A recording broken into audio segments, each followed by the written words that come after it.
Former Malaysia Prime Minister appeal and walkout disappointed.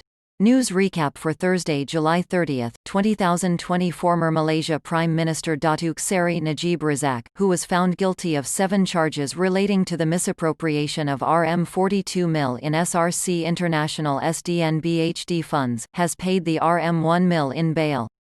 This is after the High Court ordered for Najib's existing bail of RM1 mil to be increased by another RM1 mil as one of the 2 conditions for him to be released pending an appeal to the Court of Appeal.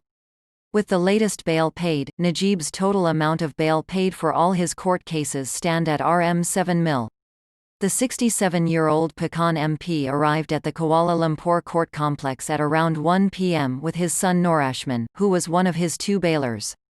Najib was seen leaving the Criminal High Court Registry and subsequently, the court complex at around 1:30 p.m. amid scores of media personnel who had waited for him since morning. As he passed by the media, Najib jokingly said the photographers had already shot many photos of him when he was convicted on Tuesday. Najib was convicted by the High Court on grounds that his defense had failed to raise reasonable doubt on all the charges leveled against him. He was sentenced to 12 years in jail and fined RM210 mil in default 5 years in jail. He is appealing against the decision. Besides the increase in bail as one of the 2 conditions imposed on Tuesday, Najib is also required to report to the nearest police station twice a month. According to Malaysia local news The Star. Click the link to read the related article and watch the video coverage. On Tuesday, former Malaysia Prime Minister Najib Razak found guilty on 7 charges related to 1MDB scandal. Former Malaysian Prime Minister Najib Razak has been found guilty on 7 charges related to the 1MDB scandal, which saw billions of dollars of taxpayers' money funneled and embezzled out of Malaysia. Tuesday's ruling is the first judgment against Najib, who faces a variety of charges related to the one-time sovereign wealth fund, which prosecutors allege he and his allies used as a personal piggybank to support luxurious lifestyles and fund electioneering. High Court Judge Nazlan Muhammad Ghazali found Najib guilty on all counts brought against him, abuse of power, money laundering and criminal breach of trust, in the current trial, which relates to $10 million of funds which were deposited into his personal accounts from a former unit of 1MDB. Ahead of Tuesday's verdict, he wrote on Facebook that no matter what the decision is tomorrow in the High Court, it doesn't end here, indicating that he would appeal. "I don't give up," he added. The ruling is the second major development in the 1MDB case this month. Last week, Goldman Sachs, which underwrote much of the 1MDB fund and was facing a host of criminal and regulatory proceedings in Malaysia, agreed to a $3.9 billion settlement with the country's government.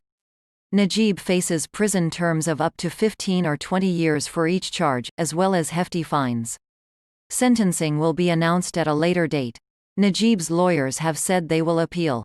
Other trials against Najib relating to the 1MDB scandal are still ongoing.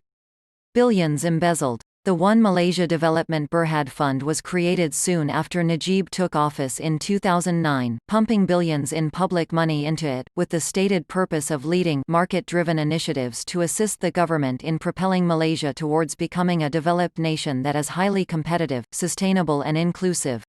Instead, according to United States prosecutors, 1MDB was used as a slush fund by Najib, his financier Joe Low and other high-ranking officials at the fund, who allegedly embezzled more than $3.5 billion over 6 years.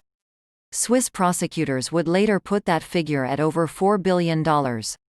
These funds were intended to grow the Malaysian economy and support the Malaysian people. Instead, they were stolen, laundered through American financial institutions and used to enrich a few officials and their associates, said U.S. Attorney General Loretta Lynch in 2016, after the U.S. Department of Justice launched a case against 1MDB in a bid to recover more than $1 billion connected to the conspiracy that was allegedly laundered through the U.S. The case attracted international attention thanks to the scale of the graft and the audacity of what Low used some of the allegedly pilfered funds for. According to U.S. prosecutors, Low laundered money from 1MDB through Red Granite, which used it to fund Hollywood movies including The Wolf of Wall Street, Dumb and Dumber 2, and Daddy's Home. Lowe has consistently professed his innocence, but last year he struck a $700 million deal with the U.S. government to end a legal case against him. He is still wanted for crimes in Malaysia, however, and has been an international fugitive for years now, believed by some to be hiding out in China. International scandal. In early 2015, Claire Rucastle-Brown, a British journalist and founder of the Sarawak Report website which reports on corruption in Southeast Asia, received about 227,000 leaked documents relating to 1MDB. After months of investigation, Rucastle-Brown published a story alleging more than $700 million had been transferred from the fund to the personal bank accounts of Prime Minister Najib. The Wall Street Journal also published several groundbreaking reports on the scandal, based partly on the same leaked documents. Following the reports, Malaysian officials raided 1MDB's offices in Kuala Lumpur and investigations were also launched in Hong Kong, Australia, Singapore, Switzerland and the US. Najib told reporters the wrongdoers would be brought to justice. However, Najib's government consistently blocked probes that appeared to threaten him, including removing the Attorney General who was investigating him and replacing the prosecutor with an ally who later cleared Najib. Those efforts came to naught, however, when Najib was turfed out of office in a shock election result in 2018, with an opposition coalition winning power in a landslide, clearing the way for the former leader's prosecution. Within days of the stunning election loss, Najib and his wife were barred from leaving the country. Police soon raided their properties and seized millions of dollars in luxury goods allegedly linked to the 1MDB funds. In July 2018, 3 years after the first 1MDB stories began emerging, Najib was charged with 4 counts of corruption.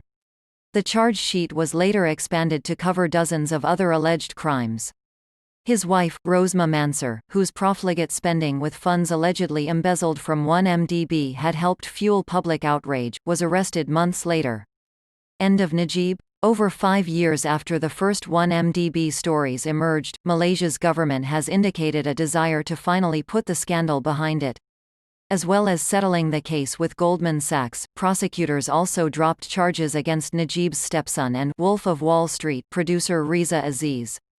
Despite the myriad charges against him, Najib has remained a force in Malaysian politics through the party he once led, United Malays National Organisation (UMNO). Earlier this year, the coalition that toppled Najib fell apart and was itself removed from office, and the current Prime Minister, Muhyiddin Yassin, relies on UMNO for power.